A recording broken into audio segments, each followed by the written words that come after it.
Hello and welcome. I am Rebecca Danger and welcome to my very first YouTube tutorial video. I made these couple of coasters a couple months ago. We have a table, a newish coffee table in our living room that needed coasters, and so I made these two thinking I'd make a bunch more, and we used them for a bit, and then ironically I've just started a podcast too, and they ended up coming back in from the house and ending up in the podcast room, which is just next door here. So I knew I wanted to make some more, so I made this one, which is cute. These have quilted, those are quilted on top, and this one is not. Lots of strawberries because they're my favorite. And as I was making this one, I was like, you know what, that would be a really easy thing I could video and do a tutorial for. So I am going to show you how I do improv piecing to make these cute little coasters. These coasters are great for everything. You could do a little gift pack. I've made them in the past too, but they're all gone at this point. So you can do a little bundle of them, take some like selvage edge and tie it up. That looks really cute, or a strip of fabric that's too thin for anything else and tie it up, and it's a nice hostess gift or Christmas gift or Mother's Day gift or Father's Day, anything. It's a wonderful little gift. So I know there's lots of improv, or I'm sure there's lots of improv quilting videos out there, but I thought maybe my method, how I do it, would be helpful. So I by no means is this the only way to do improv. It's just what works for me and what I enjoy doing. So I thought I'd share that method with you. Yes, so I'm going to give you just a basic list of supplies. You're going to want 4 or 5 inch squares of batting. This is a 4-inch finish, that's about a 5-inch finished. So you're going to actually want a 5 or 6-inch square of batting. You're going to piece it on the foundation for the improv. So for these, but I like to do it a little bit extra so you can cut it down. You're going to need basics, quilting rulers, rotary cutter, cutting mat, iron, sewing machine, needle and thread, fabric. Just use your fabric scraps, or if you want, you can dig from your stash too. Scissors are helpful. Just kind of your basic sewing stuff. Nothing too exciting.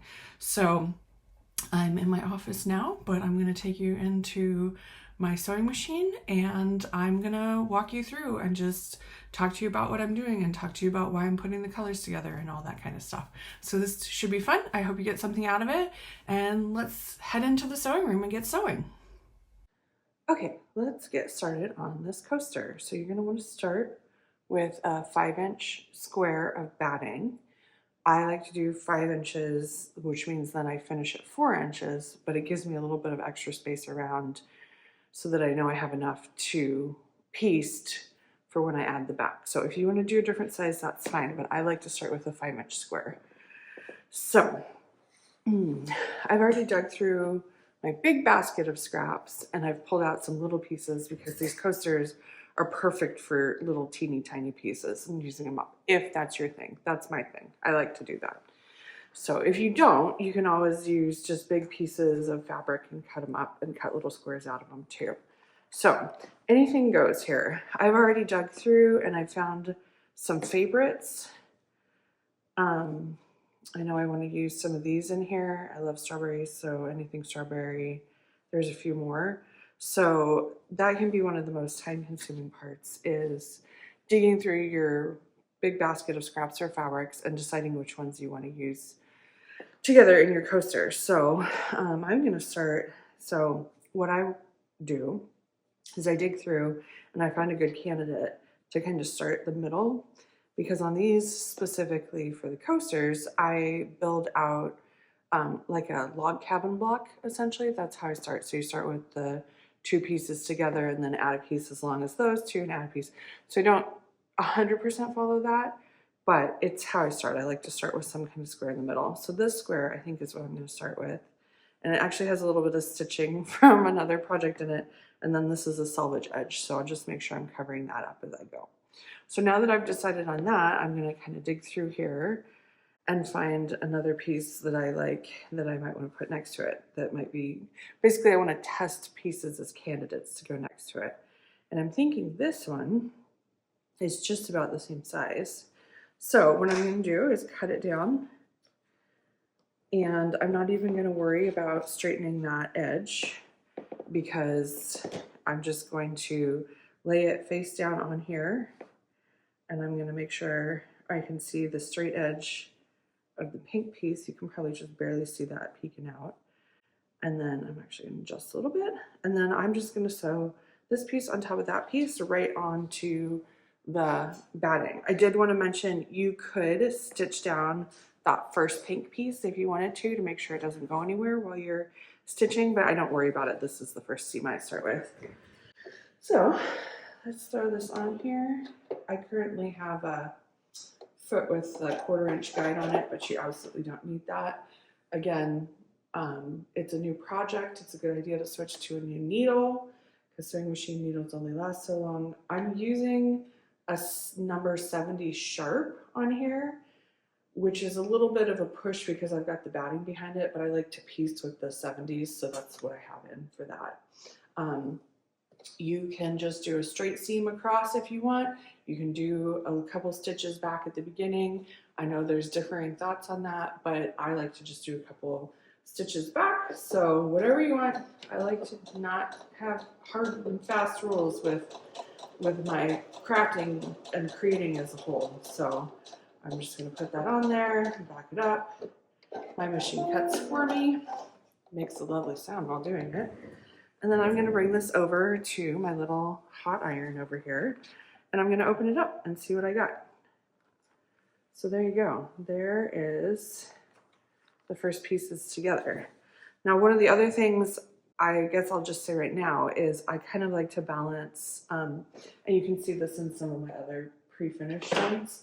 I like to make sure there's a balance of kind of lights next to other colors. You can see there too, there's a light. I built some color in here, but then there's a light, and then there's, you know, color in here, but a light. So I started immediately with a darker and a lighter, but again, personal preference. I'm just showing you how I like to work on things. So I'm just eyeballing my scraps right now. I'm liking the color in this one, but it's a little bit bigger than I think I want. There's the same fabric, but I still think, now obviously I can cut it down. Oh, I guess I should say what I'm doing too. The main thing on this next piece is I want to make sure that this raw edge is covered. And you could absolutely nip in with the scissors and trim that to the same length if you want, but it's really not necessary. So here I'm going to pull another one out that looks, so I'm just making sure I cover this edge to this edge. That's what I'm going to do next. As you can see, this edge is finished. So we're going to make sure we're covering and finishing these edges as we go. So let's just pull a few more pieces out. That's another one. It's got turtles. So that's one I kind of want to use in here. Although here it is with just pink I could put on there. That's about the size I'm looking for. Maybe a little thicker. I love these pandas. Hey, how about that one? What if we add the pandas in? So I think I'm going to give it a quick press so it's nice and flat because it's a little bit rumply. It's really not bad. And then I think I can eyeball it, but I think I'll use my scissors on this one. Again, these edges don't have to be particularly straight or any of that. I'm going to give it just a little bit of extra room. Whoa. Yep, I just wiggled it, but that's fine. And then I'm just going to double check that's the right size. Yep, so I'm going to put this on here. I'm going to throw it back in the machine, and I'm going to do it again. So essentially, stitch length I do fairly short. I didn't mention that. My machine auto defaults to 2.5mm stitch length, which is fine with me. So I don't argue with it. I just let it do its thing. I'm just going to stitch this on and then do a little back tack. I like to do that. And then we're going to open this up and take a look. So there we go. Dark pink, some little strawberries, and a cute panda on there. So yeah, let's keep going. This is kind of the log cabin block style I was talking about. And then once I use a piece, I don't really like repeating fabrics in such a small piece, so I kind of like to set those aside. Well, what do you think? What should we do next? Let's dig through and see what we got. We're going to cover, I think, on this side now. How long is that one?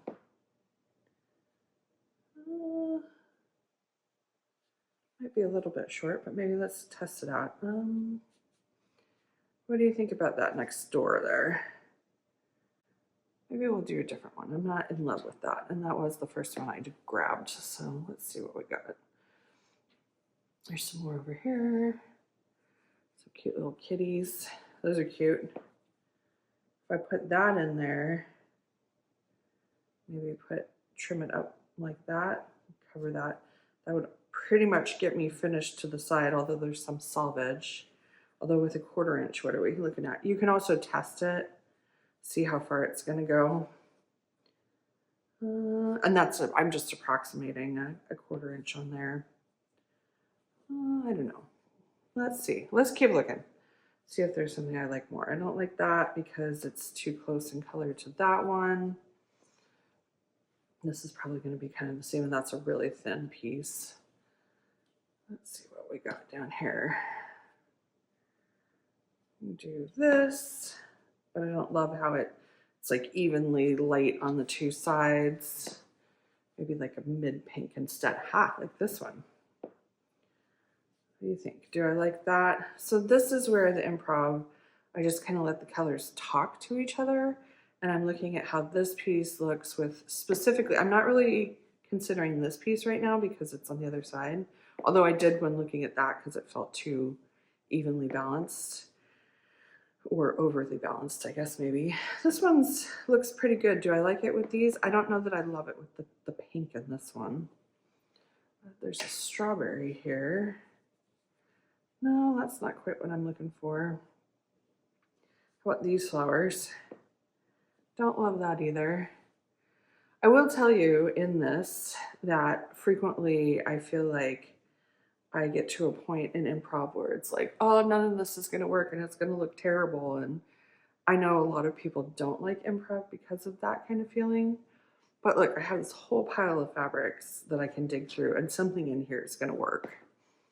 So just keep going, take a deep breath, and just, you know, I'm assuming you have lots of scraps or fabrics like I do to work with. And if not, you can repeat them too.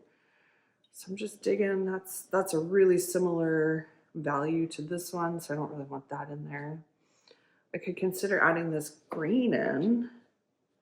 That's kind of fun. Let's see, am I going to lose a lot of the pink stars? Maybe if I put it this way.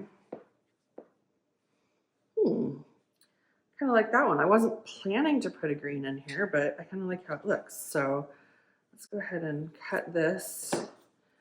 The bucket over here is for bits that I'm probably gonna, that's not something I'm probably gonna keep. So it goes in for my stuffing bits. So I'm gonna press this real quick. And then I'm gonna eyeball here because I can probably, yeah, that's, if I cut right at that selvage line, that should be perfect. So if I cut a little bit in the selvage line, that's just fine too. So again, I'm gonna look at the orientation. If you want, you can flip and see how it's gonna look. But I think that's gonna be pretty cute. So that pink in here looks similar-ish to that center one. So I'm gonna cover that whole raw edge here because this is the side I'm covering. And again, I didn't cut that bit there off because I don't really need to. And then put it in my machine, tack it down, do a couple stitch tack, sew it in there, do a couple stitches at the end. You absolutely don't need this seam marking foot. I just was playing, I got one really cheap recently. It was like $5, and so I thought I'd play with it. So it's still on there and I didn't change it out. So, okay, and then look at that. That is close enough to the edge here that we're done building on that side. So now I'm gonna go either down here and keep building in this way, or I could build up here, but I think I'll go down here and kind of keep that traditional log cabin style going. So here's a pink version, that's cute. This would be one definitely I would think about as my starting piece in the future. So I have my puppies here too, so I'm gonna set it there. I know I love this one, and it's kind of a different, that's one of my, I believe it's a Heather Ross butterfly fabric. I kind of like that one. right there.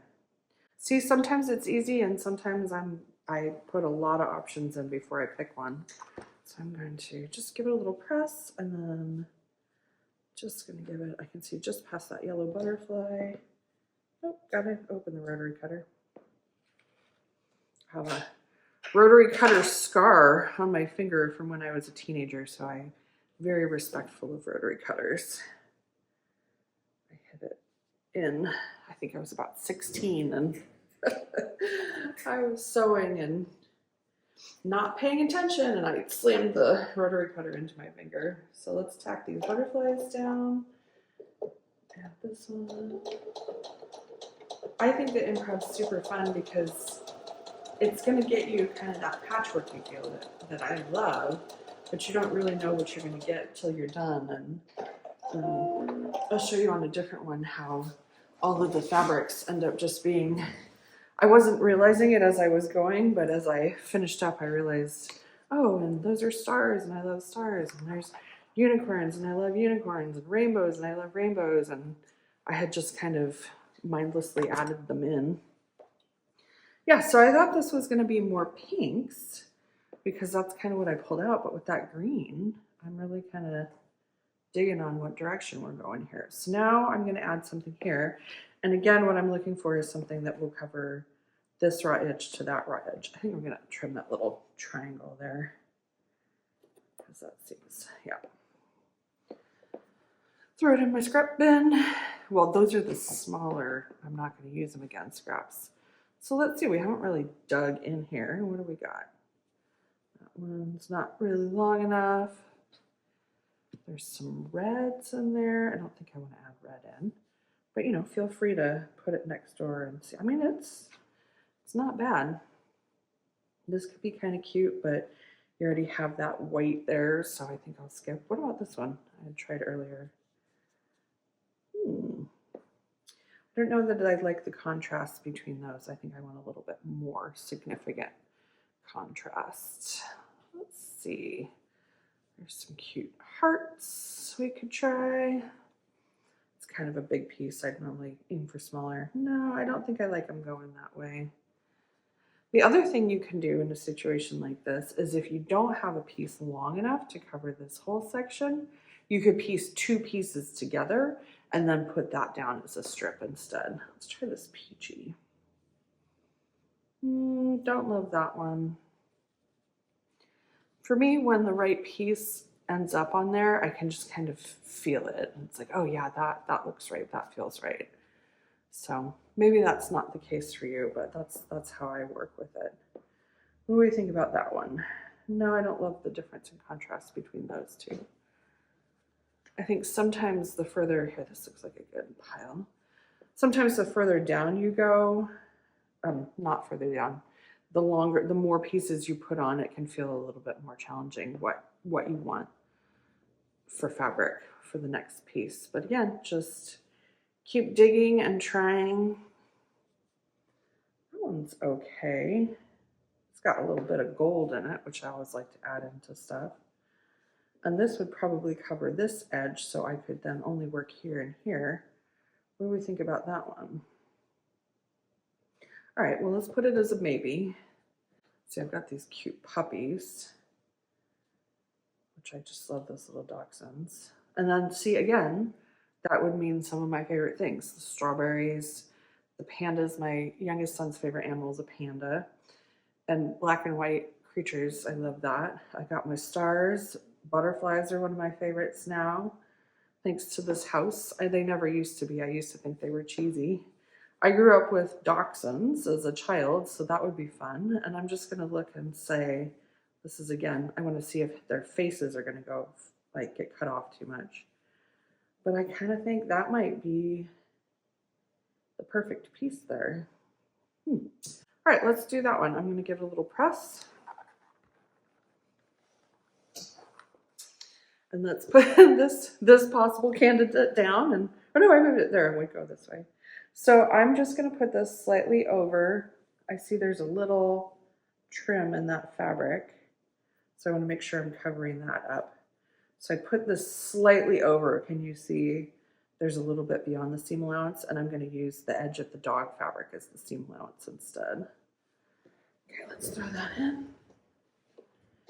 I also, along with the contrast with, like I was saying, the lights next to the darks, which I think I'm going to put a white background one on next. I also like to do a range of different sizes of fabric. So for instance, let's pull this out and I'll show you what I mean. These two pieces in the center are pretty small. These are actually 3 pieces. And then this one's bigger and that one's long. Anytime you can have variation in your colors and fabrics and sizes and all of that, that's a design principle, and you're going to add more interest if you have varying shapes and sizes and colors. So these are all good things to take into account while you're working on your piece. Okay, so at this point, I just have the top to get covered and the bottom to get covered, it looks like, because that's really only, what are we looking at? Booby trapped my ruler. We've only got 1 inch, and we're going to be cutting off a 1/2 inch still for finishing. So let's see. I'm kind of really liking this one up here, although do I like the repeat of the starfish with the green stars? What if I put it down here?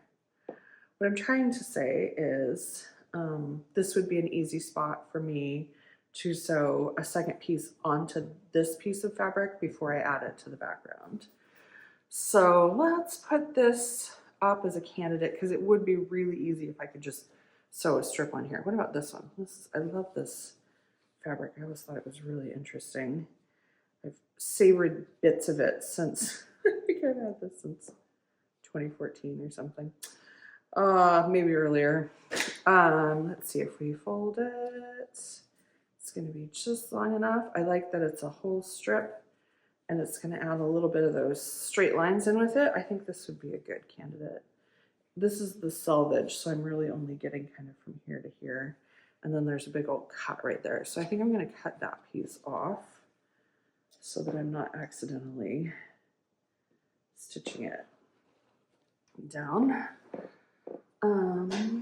Let's give this a little press. And then my question is, do I like it at the top or do I like it at the bottom? I'm gonna put it on both. What I'm liking about it, I don't think I like it there. I think I like it on the top. What I'm really liking about this fabric is this kind of yellow color, similar to these bits, although they may get a little bit covered up, but I think I kind of like it up here. So again, I'm going to put this, so I'm covering all those raw edges. Can you see that I'm got little bits sticking out? Put you down. Well, I said contrast, that has a little bit of white and that black in it. So, because I don't think there's really black in the rest, just a little bit of details on the puppies and the butterflies.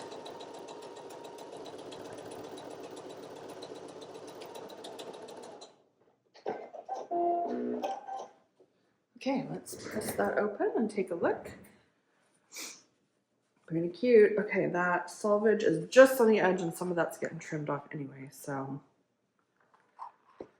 I'm liking it. Okay, so now that we just have the bottom, I'm kind of wondering, since this is a solid piece, I kind of think, and this is 2 different pieces, I'm kind of thinking maybe we put a 1, 2, 3 pieces together down here. See, I know I have this pre-pieced from earlier. Do we like those colors in there? That could be interesting. Although I think I wanted a little bit broader for the pieces. Does that make sense? So that each pieced piece is wider. Let's see, I'm just looking at what I got here. Obviously mixing in 3 colors is going to be even more work than just one. So do we want just one down here? I mean, that looks okay. I don't know that I like these parallel lines like that. Obviously they'll be parallel with if I piece it, but I just think it might be a little bit more interesting if I put 3 pieces together. Okay, so how about, what if we do, look at that. That would be we're going to get just the flamingo heads. And obviously we could compensate this way when we're cutting it down to 4.5 inches square for our 4-inch finished coaster. That's pretty cute, and that gets that white down here. What about this one? Do we like that one in there? Maybe I don't love that. What about this one? Looks very similar to that. Okay, okay, I think that's working for me. These little end bits like this are just perfect for the improv stuff. What about this one over here? Oh. Yeah, I kind of like it. Maybe switch this one out just because it's white and white, but I like this one in the center. What do we got? Here's one, or this one maybe. This one's interesting. Is that too similar? Oh, I have a visitor. Coco's offended. Okay, now that Coco has been quieted down, I'm just sitting here looking at all my other fabric options. That is open, so let's be careful with that. It makes sense that this final one's given me a little bit of a struggle, but I like that one. I don't like it going that way. I want it to go this way, I think. Maybe like this. But I have to change there's a selvage edge on there, so I'm gonna cut that off. All right, let's put these 3 together first, and then we will put them on here. So I'm gonna sew those 2 together first, because that's an easy one, and this one I'm gonna have to play with a little bit more.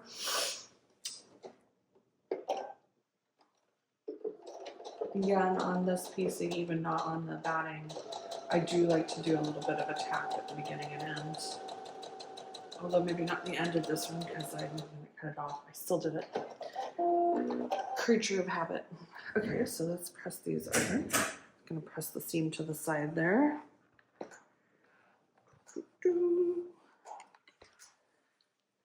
All right, so there's my cute little kissing flamingos.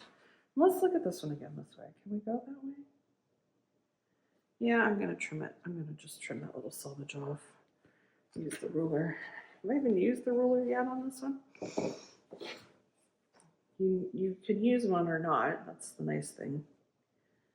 It's very flexible, this improv piecing. You can just kind of do whatever you want. And I love these coasters as gifts and to just keep on hand if you need a hostess gift or anything. I might even, you know what, I'm going to do it like that because I can see there's still plenty of room there to the edge, and that gets that cute little cluster of strawberries right there.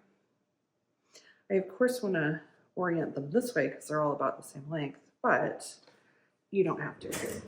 So let's get this one pressed, other thing, sewn on here.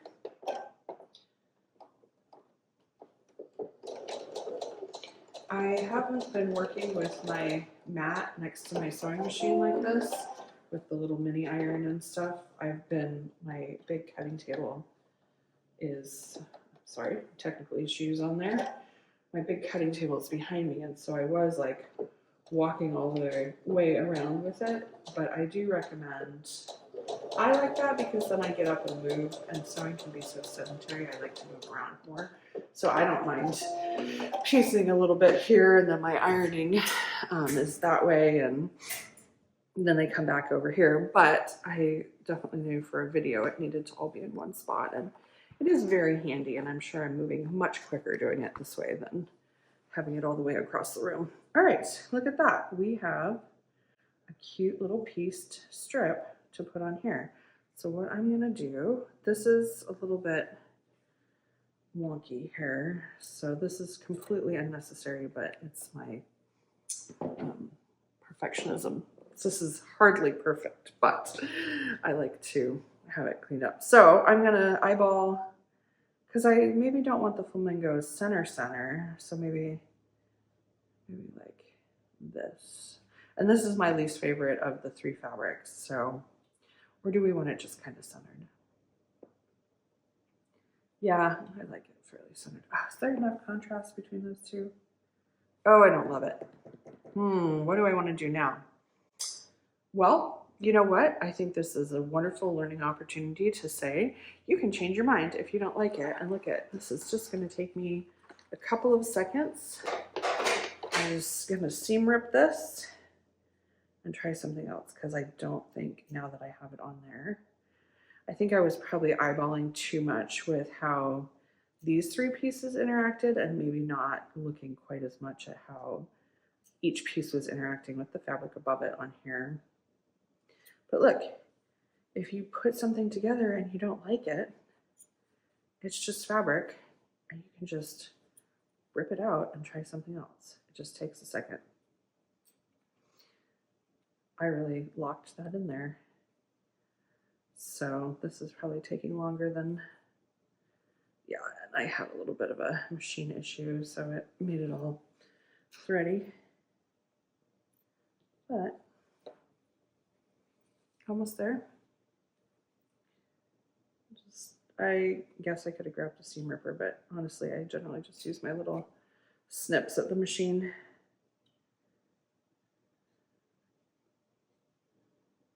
It's feeling very dramatic.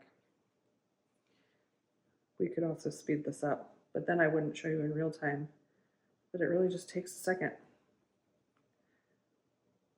Shouldn't have locked it in. Okay, there we go. All right, so back to the drawing board. What do we want to put here? Do we like this dark? No, but I definitely want something more contrasty like that. What about this one? What do we feel about that one? Is that too much new color in there? Because the rest of it doesn't really have anything like that. Still my favorite for now. See some of these rejects from earlier. They're not rejects, that sounded mean. Not as perfect for the situation fabrics from earlier.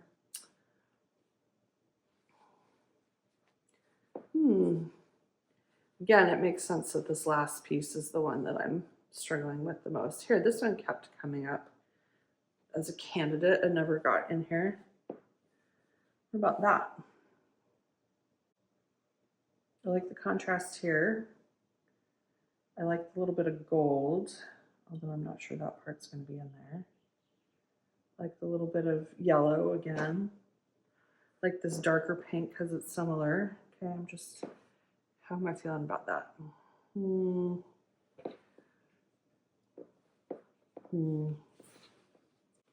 Yes, I'm picky and it's okay to be picky. But what about this one? So you want to take that one away if it's a candidate, because once you put another color next to it, it's going to change what it looks like. Do we like that one on there?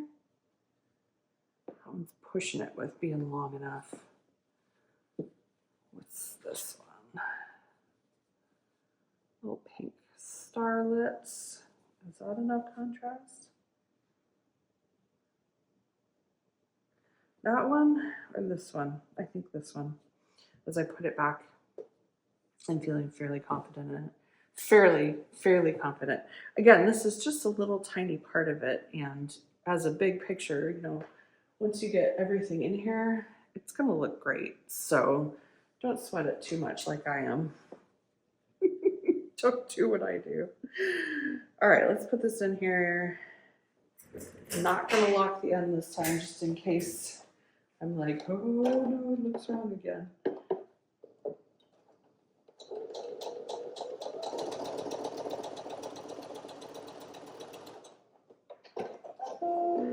See, not a big deal.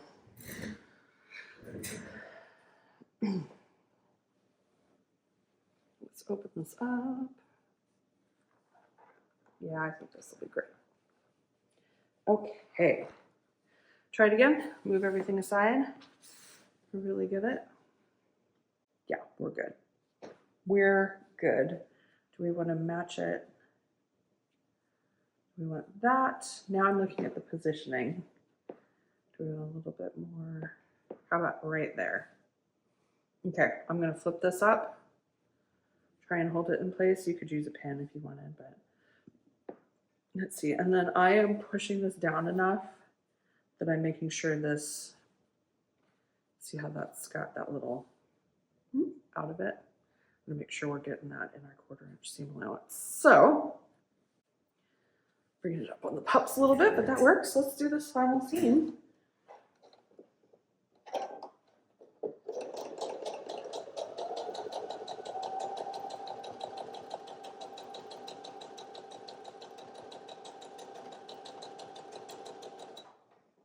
Okay.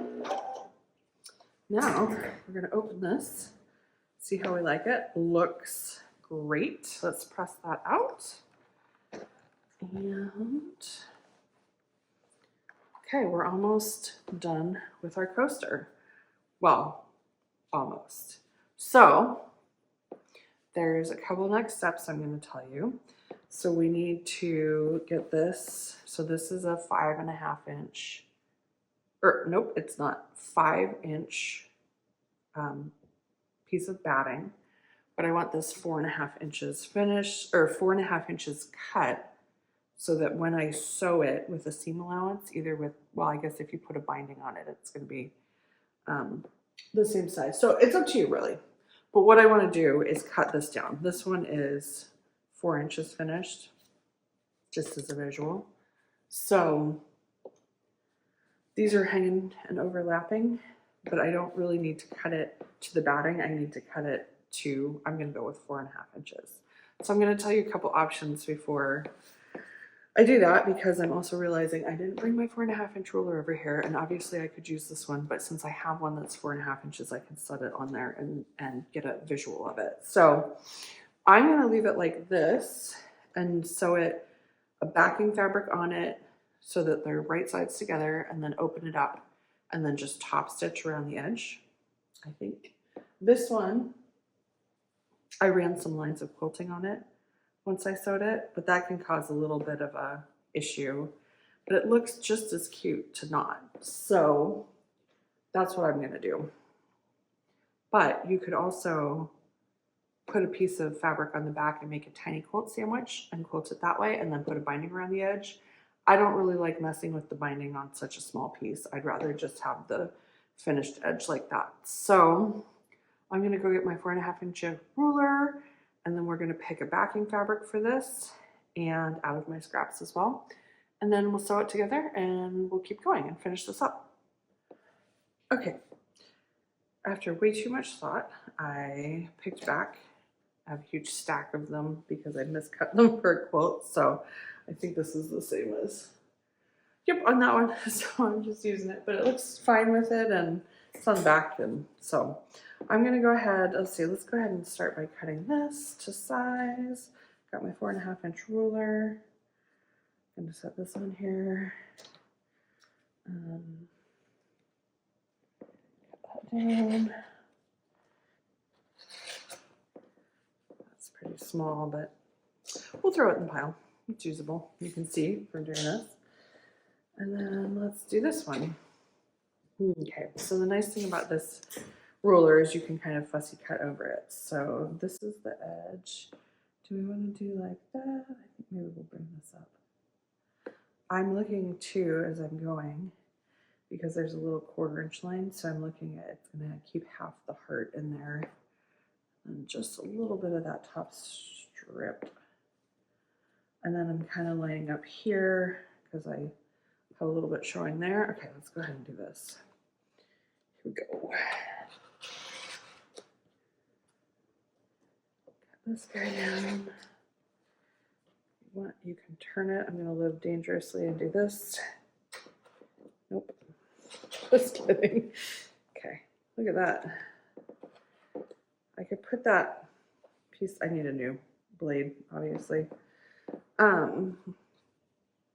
This is already pieced if you want to put it on another, because it's still got like a little silhouette of the flamingo, so I'll set that aside with my other little pre-pieced one. That did not cut. Why did that not? Oh, it did cut. All right, well, let's turn it anyway. I'm gonna throw these in the for stuffing bin, and I'm going to rotate this 90 degrees, I believe that was. I'm not going to think too hard about it. Whoopsies. And try and keep this nice and straight. Put my hand on there. There's another side. If this gets slightly undersized, it's not a big deal because you're not matching it with anything. You're just putting the back on. Yeah, how cute that looks. So it's going to look great. Love that with it. So I'm going to put this right sides facing like that. And then we're going to sew around the edge, but we need to leave a little bit of a hole open here to here. So I'm going to go ahead, for my own sake, because I know I forget, and mark it with a pin so that I'm not like speed demoning through the sides and then end up with a fully sewn shut square. Okay, so that's what, about 2 inches? Yeah, that's probably plenty. Look at that. That's probably plenty to leave open. So if you wanted to, I'm just thinking, I almost want to switch out my foot and my needle, but I don't think I'm going to. You could absolutely do this on a walking foot since you're working through batting instead, and you could use a bigger than the 70 size needle because this is a lot more fabric than just piecing. But I'm just gonna put this through and and go with it. So living on the edge. Okay, I'll go ahead and speed this up while I sew it. So do make sure and back tack there in the beginning because that is going to be a stress seam. So okay, now I'll speed it up as I go. Well, here, coming to the corners. On my machine, there's a 1/4 inch mark. And so you can just go ahead and hit that 1/4 inch mark, or you can use a ruler, or you can use a pen to mark it, or you can just eyeball it, all the things. Currently I'm not speeding it up because I'm just yammering. The other thing is, again, my machine defaults to 2.5 millimeter length stitches, so that's what I'm doing to sew this together. It's going just fine without a walking foot and with that smaller needle. So it looks like it shifted a little bit there. You can kind of compensate. Okay, so I'm going to pull that needle out. That's probably good. Back tack that so that you have less stress on it. Okay, pull this out. Find your scissors for there. Hopefully not covered in fabric. Oh, you know what? I'm just checking my seam and look, I didn't quite catch it. So here's what I'm going to do is trim that because it shifted a little bit. And then I'm going to resew that. And I'll just do it from this side so that I can see what I'm doing. Probably do check your seams. That's probably good advice to get. I'm just going to run this off the edge. Okay, so to get nice turned corners, when we turn it inside out, you're going to want to trim up to, don't go through the seam, but trim up to the seam. You see how I'm doing that? Up to the seam. Even with that one, that's fine. And then we're just going to turn this inside out. Yeah, about 2 inches is probably the minimum, because that's a little bit hard to turn. Yep. Turn it on camera. Okay, and then what I am going to do is go ahead.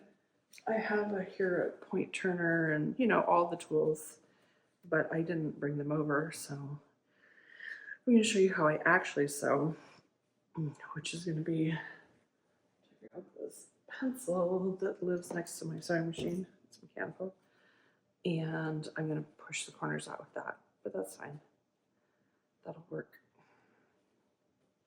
So you're just going to push until the corner's nice and turned.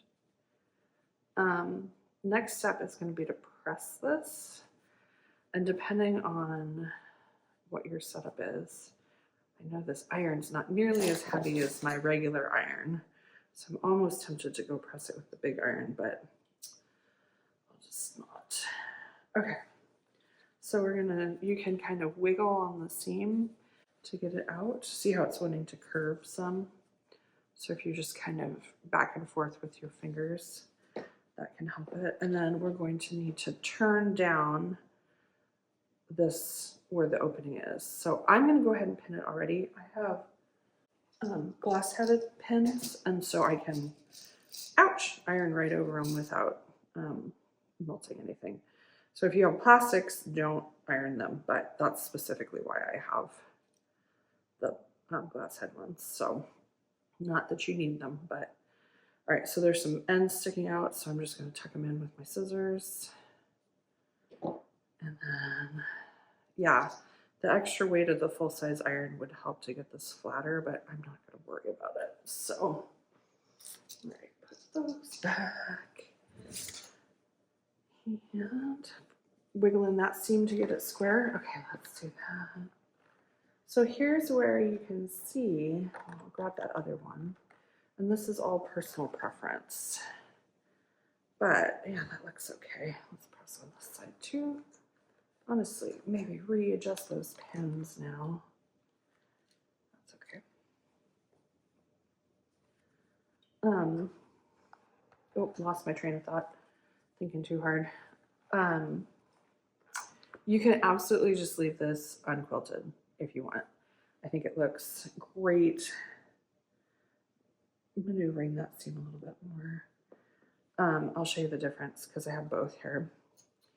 If you are going to quilt on it, I would recommend switching to a walking foot. Definitely don't use like what I have with the 1/4 inch seam allowance on it. Okay, so I'm just double checking that's fairly even from front to back and looks fairly straight and flat. Okay, so here are my quilted ones. Oh, I don't even know which way that goes. See how they have lines of quilting, but this is just as cute like this. So it's your choice. These are about, I think I did the walking foot space apart. So they're about 1/2 inch. But I top stitched the outside first and then did the quilting lines. So it's up to you what you want to do. But I'm going to do this one as is and just throw it in here. I think, oh, do I want to switch this foot out? Nope, because I'm living on the wild side. Or living in the danger zone, I guess. I just increased the stitch length to 3.5 millimeters. You could probably even do more than that. And I'm just gonna go ahead, start, and do like a couple stitches. You can hear my sewing machine automatically starts slow. And I'm doing this about 1/8 of an inch away from the edge. Try when you're back tacking those first stitches to sew exactly over the first stitches. Okay, yeah, this is not liking this corner. Okay, so when you come to the corners, you can either do a 90-degree turn like we did when we sewed it on the inside, or you can do a 1/2 turn, sew a stitch or two, and then turn again and go that way. So it's up to you. I kind of gauge it by how the corner looks. If it's really pointy, I'll probably just do a 90-degree, but these are a little bit rounded, so I'm doing a couple stitches on the corner. Oh, come on. Yes, you could use definitely a heavier weight sewing machine needle on this. Because mine is not loving the corners.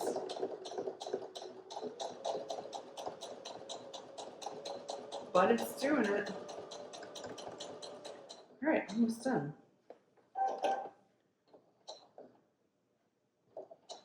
And they look great as I'm just checking it as I'm going. Okay, so now I'm coming back to where I had originally started. So I'm going to try and aim for the same stitches. And then again, do a little back tack.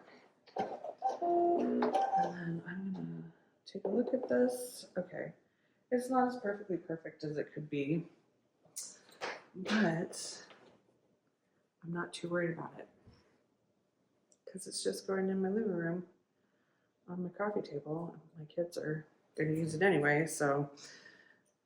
Okay. As I am double checking that that got caught in the open part, got caught in the seam. That's one of the big things. And you know, I just did mine in white for stitching, but you could absolutely do a matching thread, especially because it shows on the back, especially where I locked it. But there you go. Finished coaster. I guess this one's a little bit smaller. Oh, I must have done these 5-inch because I should have measured before I started making the video. Anyway, either size is great. Look, they're both wonderful. So yeah, there's a finished coaster. Get creative, do all kinds of stuff. Yeah, I'll put the camera back on my face and we'll finish this first tutorial up. So I just finished recording the video and realized that I wanted to pop in and say angled pieces, triangles, like corners from whatever, absolutely work too. You're just going to want to cover the edges like we were doing on the rest. So see, there's a triangle piece, and then we can put another piece on, and just as long as you're covering those edges, you're going to just keep going in a circle like we did with the straight pieces too.